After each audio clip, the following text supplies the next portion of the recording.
sama itu Aida membutuhkan keluarga Doni. Boleh nggak sih kemarin emaknya mati karena itu juga ya Allah. Jangan galak basi ngomong, Bu. Mana ada kutukan di desa kita nih? Jangan-jangan Bu karena pergaulan bebas anak zaman sekarang kan di kota apalagi pergaulan bebas sama Cak Ujung sekarang tuh kan Bu. Jangan ngomong di sini lah, bubar. Sore, aku kamu tuh lagi balik. Mau masak makanan untuk makan malam.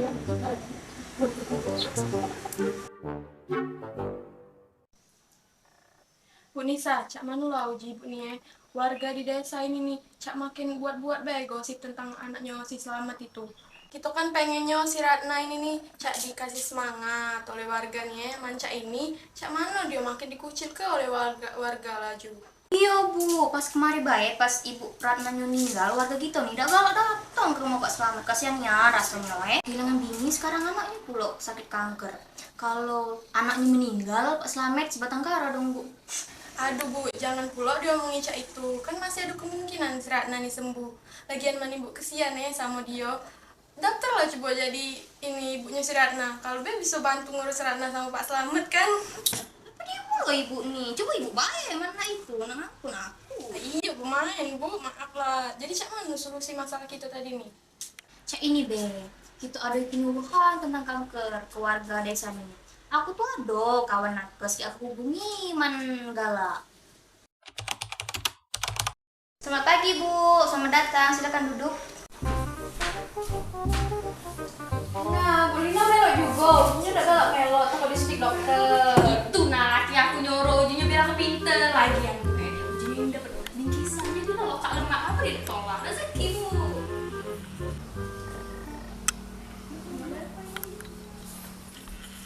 Terima kasih Bu.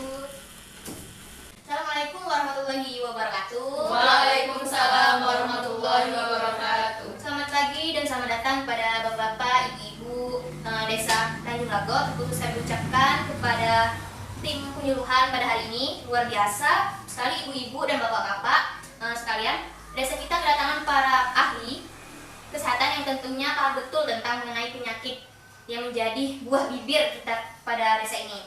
Yang terhormat kepada Ibu Nakes, yang terhormat kepada Ibu Kepala Desa dan jajaran, dan yang kami hormati, yang kami sayangi, bapak-bapak dan ibu-ibu sekalian yang sudah hadir memenuhi undangan acara penyembuhan kanker payudara di Balai Desa Tanjung Lago. Untuk mempersingkat waktu, marilah kita membuka acara kita dengan mengucap Bismillah. Bismillahirrahmanirrahim. Selanjutnya kata sambutan dari Ibu Kepala Desa Tanjung Lago pada Ibu kami persilakan. Assalamualaikum warahmatullahi wabarakatuh. Waalaikumsalam warahmatullahi wabarakatuh. Selamat pagi ibu-ibu semuanya. Langsung saja ya, saya mau mengucapkan terima kasih pada ibu-ibu nakes yang sudah mau berbagi ilmu kesehatan kepada kami. Luar biasa perjuangan ibu ini masuk ke sini dengan akses yang susah. Makasih banyak ya Bu. Nah, tujuan kami mengadakan penyuluhan ini itu tuh untuk meningkatkan kesadaran warga pada kesehatan khususnya tuh penyakit kanker ibu-ibu. Nah, agar warga kita ini tidak menyimpang dalam menghadapi dan menanggapi penyakit ini. Mungkin itu saja yang saya sampaikan. Semoga tujuan kita ini terwujud ya. Wassalamualaikum warahmatullahi wabarakatuh. Waalaikumsalam warahmatullahi wabarakatuh. Assalamualaikum warahmatullahi wabarakatuh. Selamat pagi ibu-ibu. Waalaikumsalam warahmatullahi wabarakatuh. Selamat pagi Ibu. Baik, apa kabarnya hari ini? Alhamdulillah. Sehat. Alhamdulillah. Semoga kita selalu dalam keadaan sehat ya. Amin. Sebelum itu perkenalkan, saya Rina Permatasari, salah satu mahasiswi kesehatan masyarakat Universitas Sriwijaya. Di sini saya ditemani oleh rekan saya Putri Rizkia Istiqomah. Nah, seperti yang sudah disampaikan Ibu Kepala Desa sebelumnya bahwa tujuan diadakannya penyuluhan ini adalah untuk meningkatkan kesadaran warga Desa Tanjung Lago mengenai kesehatan, terkhususnya penyakit kanker payudara. Nah, jadi untuk tema penyuluhan kita pada hari ini mengenai kanker payudara itu sendiri dan bagaimana cara pencegahannya. Kita semua tahu bahwa kanker payudara ini merupakan kanker yang paling umum menyerang perempuan, dan menurut salah satu sumber yang saya ketahui bahwa kanker payudara ini memang banyak diderita oleh perempuan dengan prevalensi yang sangat tinggi di seluruh negara di dunia. Sedikit menambahkan menambahkan dari penjelasan Ibu Nina tadi tentang pengertian kanker payudara menurut WHO tahun 2020. Prevalensi penyakit kanker payudara di Indonesia cukup tinggi. Menurut data laporan Diskesdas tahun 2018, penyakit kanker payudara menduduki urutan ke-7 seluruh penyakit kanker. Tapi Bu, bukan hanya perempuan saja yang bisa menderita penyakit kanker payudara, tetapi laki-laki juga bisa terkena kanker payudara karena laki-laki juga punya payudara. Wati, kau ni masak apa tadi? Mangkunya lupa ni yang Wati. Kau ni ngomongnya kayo, dak dunia nak berbagi dengan aku. Kita masak Wati.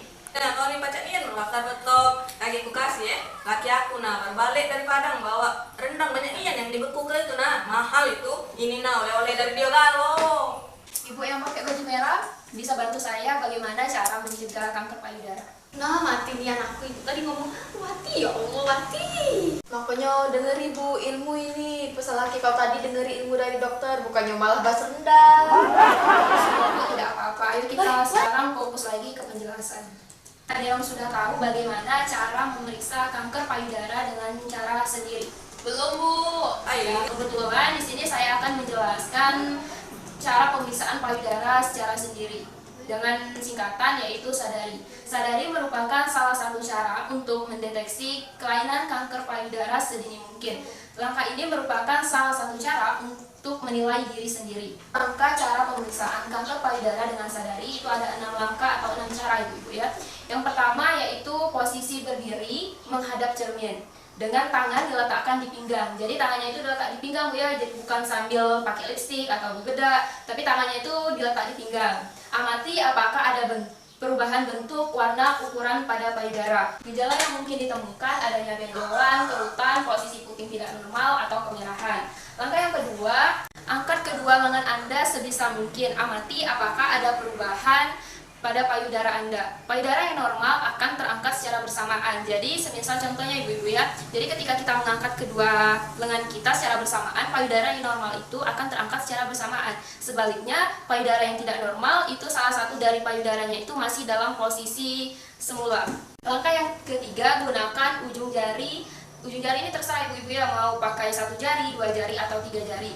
Di sini saya akan mempraktekkan atau mendemonstrasikan cara pemeriksaan kanker payudara sedini mungkin, yaitu dengan cara gunakan ujung jari Anda, tekan secara perlahan permukaan payudara Anda. Seperti ini ya ibu-ibu ya, di area puting payudara. Tekan secara perlahan. Rasakan apakah ada benjolan pada payudara Anda. Raba pemeriksaan permukaan payudara dengan beberapa pola seperti melingkar, kanan ke kiri, atas ke bawah, tengah ke samping, peras puting dengan perlahan. Amati apakah ada cairan yang keluar. Cairan biasanya berwarna putih, kuning, atau kemerahan. Bila cairan tersebut keluar, berarti payudara Anda tidak normal. Payudara yang normal tidak akan mengeluarkan cairan seperti cairan berwarna putih, kuning, atau darah. Cara yang kelima, bungkukkan badan Anda di depan cermin. Jadi masih dalam posisi menghadap cermin ibu-ibu ya. Amati apakah ada perubahan bentuk ukuran payudara Anda. Payudara yang normal itu, ukuran payudara itu sama besarnya atau sama kecilnya. Sebaliknya, payudara yang tidak normal itu salah satu sisi payudara Anda itu berbeda ukurannya. Langkah yang keenam, periksa payudara Anda dengan berbaring, seperti posisi ingin tidur Bu ya.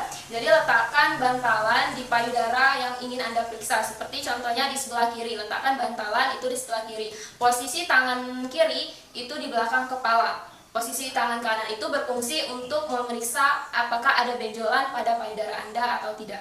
Jadi Bu, SADARI ini juga bisa Anda lakukan pada saat mandi dengan menggunakan sabun mandi. Sabun mandi membantu membuat permukaan payudara Anda menjadi lebih licin. Pemeriksaan akan lebih mudah Anda lakukan. Dan amati apakah ada benjolan atau tidak pada payudara Anda. Payudara yang normal tidak akan ada benjolan pada payudara.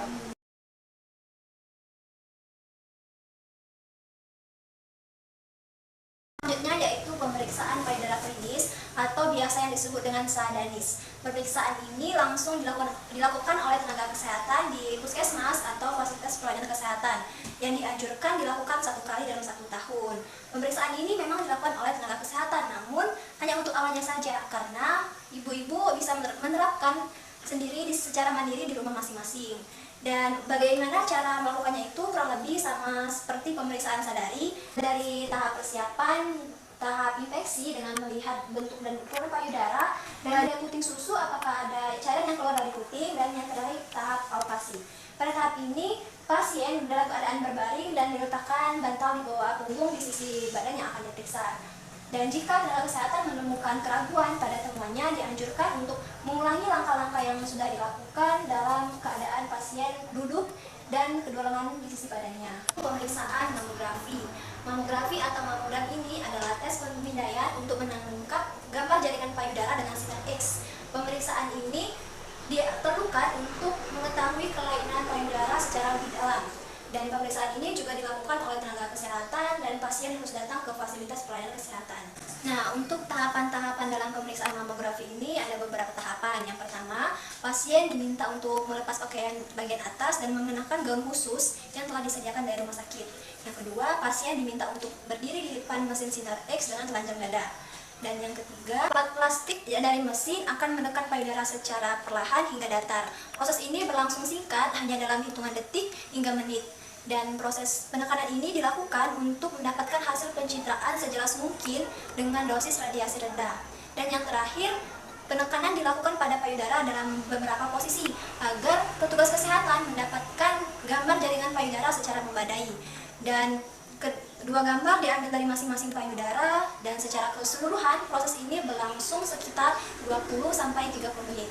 Mamografi ini telah terbukti melalui penelitian secara bertahun-tahun sebagai metode yang sangat efektif untuk memperbaiki prognosis dari penderita kanker payudara. Pemeriksaan terakhir yaitu pemeriksaan biopsi yang dilakukan untuk mendiagnosis suatu penyakit, apakah dengan cara mengambil sampel jaringan atau sel untuk dianalisis di laboratorium. Hal ini dilakukan untuk mengetahui jenis penyakit untuk pengobatan atau terapi bagi pasien penderita penyakit kanker payudara. Hal ini dilakukan oleh tenaga kesehatan dengan mendatangi fasilitas kesehatan. Banyak faktor yang bisa mempengaruhi kanker payudara walaupun usia masih muda. Salah satunya pola perilaku kehidupan sehari-hari, stres, atau riwayat kesehatan keluarga. Dari beberapa penjelasan tadi, dari pengertian cara mendeteksi kanker payudara sendiri, pemeriksaan secara klinis, mungkin ada yang ingin ditanyakan, dipersilakan kepada ibu-ibu. Jadi Bu, kanker payudara itu ada hubungannya sama kutukan Bu ya? Ibu kedusonian aku sama keluarga Pak Slamet, padahal Pak Slamet dulu baik nian dengan aku fitnah ujinya kena kutukan. Ya Allah Bu. Nah Bu, jadi jangan galak ngatai uang. Ayo lakukan pada deteksi dini supaya kanker payudara bisa dicegah dan tak menjadi parah.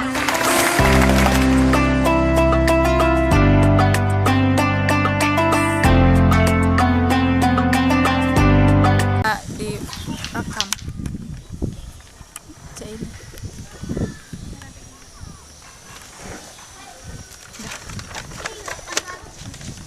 Apa di foto? Rekam kayaknya.